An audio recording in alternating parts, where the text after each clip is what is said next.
उसने इस बात को कहा, प्रभु मेरी नहीं परंतु तेरी इच्छा पूरी हो। हम देखते हैं और चीज देखते हैं परमेश्वर ने हुआ।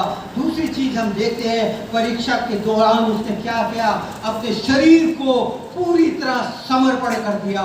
उसने क्या करा, सैनिकों ने उसका मजाक उड़ाया, उसकी दाढ़ी नोची गए, उसे कोड़े मारे गए, उसे एक शरीर को वो चाहता तो जैसा मैंने आपको एक बार बताया था, प्रभु यीशु मसीह ने कोड़ा बनाया और सब लोगों को निकाल दिया। लेकिन इसी प्रकार अगर प्रभु यीशु मसीह चाहता तो वो बच सकता था, क्योंकि वो कहता है कि वो चाहे तो आसमान से स्वर्गदूत की पलटन बुला सकता था, लेकिन उसने मेरे और आपके लिए अपने शरीर को पूर्णतः समर्पण कर दिया। ये उसका एक योजना थी, उसकी योजना थी कि अगर वो ऐसा ना करता तो मैं और आप नरक में पड़े रहते और हमारी दुर्दशा बहुत भयंकर होती। फिर उसने अपने आप को समर्पण कर दिया। उस क्रूस पर से उसके कपड़े भी उतार लिए गए और उसका बाला फाड़ दिया गया, उस पर चिट्ठी डाल के उस तक को बांट लिया गया।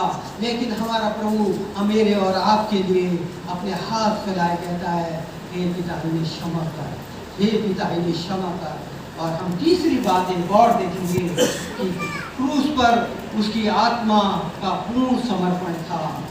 हम देखते हैं वीडियो पिछले 3.5 घंटे से हम इसके 12 बजे से शुरू कर रहे हैं, यहाँ पे हम 3 बजे तक। लेकिन हमारे कुछ चर्च, हमारे MCI के भी, मेथोडिस्ट के चर्च भी, अपने पास्टर पंकज का भी चर्च जो मथुरा में है, वो सुबह 9 बजे से 12 बजे तक चल रहे हैं, क्योंकि 3 बजे तक हमारे 6.5 घंटे तक करते हैं और अलग अलग लोगों के हिसाब से करते हैं, अपने हिसाब से। लेकिन हम 3 घंटे जो ये मेन परमेश्वर के वचन है, हम उनकी तरफ देख रहे हैं और हम इस बात को देख रहे हैं कि प्रभु ने किस प्रकार कष्टों को अपने शरीर पर सहा लिया।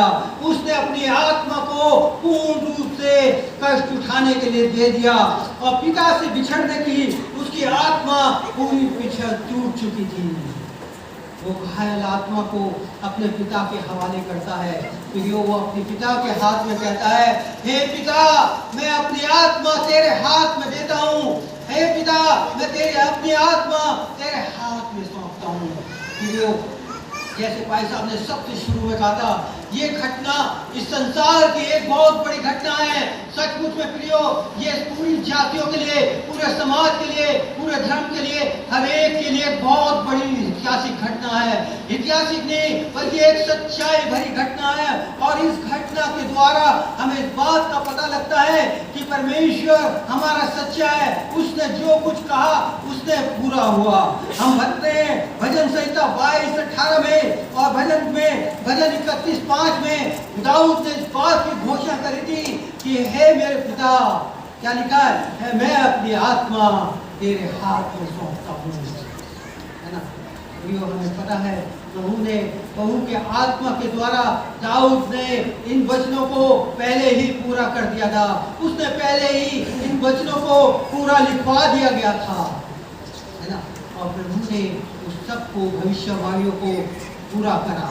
और ये हमारी इतिहास की जो सबसे बड़ी घटना है वो चीज पूरी हुई।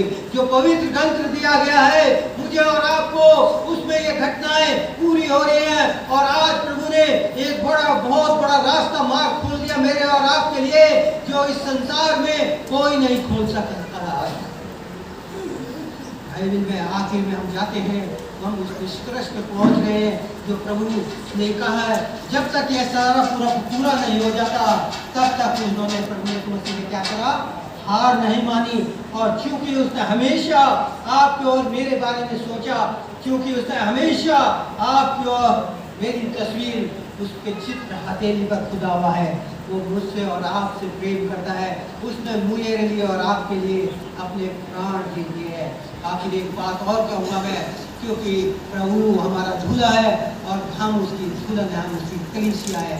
फिर हम सच में हमारा प्रभु अपनी झूलन को लेने आ रहा है। फिर हमें जब दुख होता है प्रभु को, जब उसकी झूलन उससे दूर चली जाती है। फिर कल मुझे एक बहुत बड़ी बात समझ आई।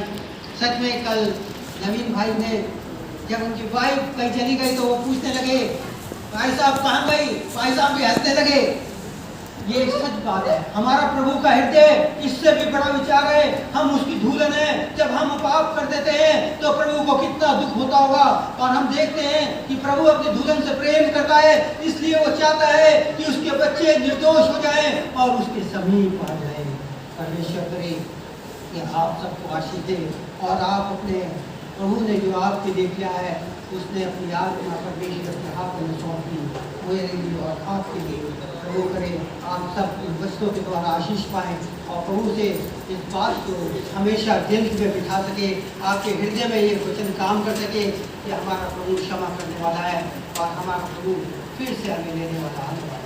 आइए हम प्रार्थना करें। हमारे जीवित अनुग्रह सामर्थ्य परमेश्वर, हम आपका धन्यवाद करते हैं प्रभु आज के दिन के लिए।